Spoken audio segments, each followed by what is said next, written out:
اکثر ایک دیکھتے ہیں قبرستانوں میں جب ہم جنازہ لے کے جاتے ہیں تدفین کے لیے، لوگ قبروں کے اوپر بیٹھ جاتے ہیں جتنی دیر تدفین میں ہوتی ہے انتظار میں، تو ہم دیکھتے ہیں کہ لوگ قبروں پہ بیٹھ جاتے ہیں۔ اکثر میں نے تو خود یہ دیکھا، ہماری فیلڈ ہے، اکثر لوگ سگریٹ بھی ساتھ پی رہے ہوتے ہیں اور قبر کے اوپر بیٹھ کے سگریٹ پی رہے ہوتے ہیں۔ ایک تو قبر کے اوپر بیٹھنا غلط، پھر ظلم یہ ہے کہ اس کے اوپر بیٹھ کے آپ سگریٹ بھی پی رہے ہیں۔ تو اس حوالے سے ذرا لوگوں کی رہنمائی کریں، جو قبرستان میں ہم جاتے ہیں کسی کی تدفین میں اگر شریک ہو ہی گئے ہیں تو اس کے کیا آداب ہے، ادھر ہمیں کیا کرنا چاہیے کہ پورے ملک کے جو معاملات ہوتے ہیں ہم ادھر ڈسکس کر رہے ہوتے ہیں، تو اس حوالے سے لوگوں کی تھوڑی رہنمائی کریں۔ یہ آپ نے بالکل ٹھیک کہا، بلکہ پچھلے دنوں میں ایک میسج بھی آیا،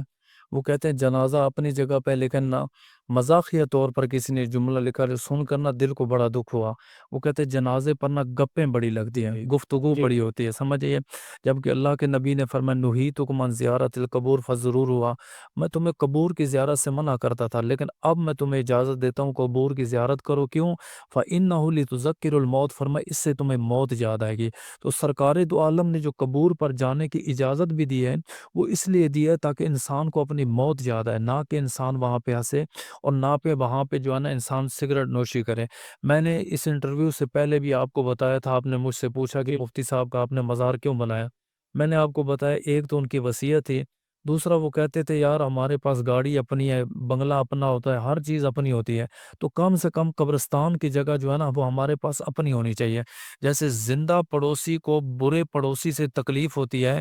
بعد مرنے کے نیک پڑوسی کو برے پڑوسی سے بھی تکلیف ہوتی ہے۔ تو وہ کہتے ہیں جو قبرستان کی جگہ ہو نا، وہاں پہ جہاں اپنے دفن ہونا ہے، زندگی میں 5 منٹ 7 منٹ نکال کے وہاں بیٹھ کے ذکر اذکار کریں، تاکہ وہ زمین گواہی دے اللہ یہ تیرا وہ بندہ تھا، خالی مر کے نہیں، جب زندہ تھا تب میری جو ہے نا پشت کے اوپر بیٹھ کر تیرا نام لیا کرتا تھا۔ جب زمین آپ کے حق میں گواہی دے گی، وہی آپ کی قبر جنت کا ٹھکانہ بن جائے گا۔ تو کچھ مقام ایسے ہوتے ہیں جہاں پہ ہنسنا، باتیں کرنا یہ بدبختی ہوتی ہے، ان میں سے ایک قبرستان ہے کہ قبرستان میں جناب آپ ہنس رہے ہیں، یہ تو عبرت کا مکان ہے۔ اور رہی بات جو ہے نا سگریٹ کی، اس کو بعض علماء کرام نے تو مکروہ لکھا اور بعض علماء کرام نے آج کے دور میں انہوں نے حرام لکھا۔ جی وہ کہتے ہیں بھئی سگریٹ کی ڈبی کے اوپر لکھا ہوتا ہے کہ یہ تمباکو نوشی صحت کے لیے مضر ہے اور یہ کینسر کا سبب، کینسر جو ہے نا موت کا سبب بنتی ہے۔ اب میں اس پہ آپ کو ایک روایت سنا دوں،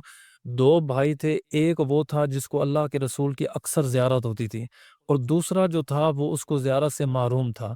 تو ایک دن اس بھائی نے پوچھا اللہ کے نبی آپ میرے اوپر نظر کرم فرماتے، میرے اس بھائی کے اوپر کیوں نہیں فرماتے؟ آپ نے فرمایا تیرے بھائی کے گھر میں حقہ ہے، خود نہیں پیتا، اس لیے رکھا ہے تاکہ مہمان ہے باہر سے مانگنا نہ پڑے، سال بعد جا کے حقہ، وہ بھی فرمایا جس گھر میں حقہ ہو میں نبی ان گھر والوں کو اپنی زیارت نہیں کرواتا۔ تو آپ یہاں سے اندازہ لگائیں جو قبرستان میں بیٹھے اور پھر سگریٹ پیے تو اس کا کیا اثر ہوگا۔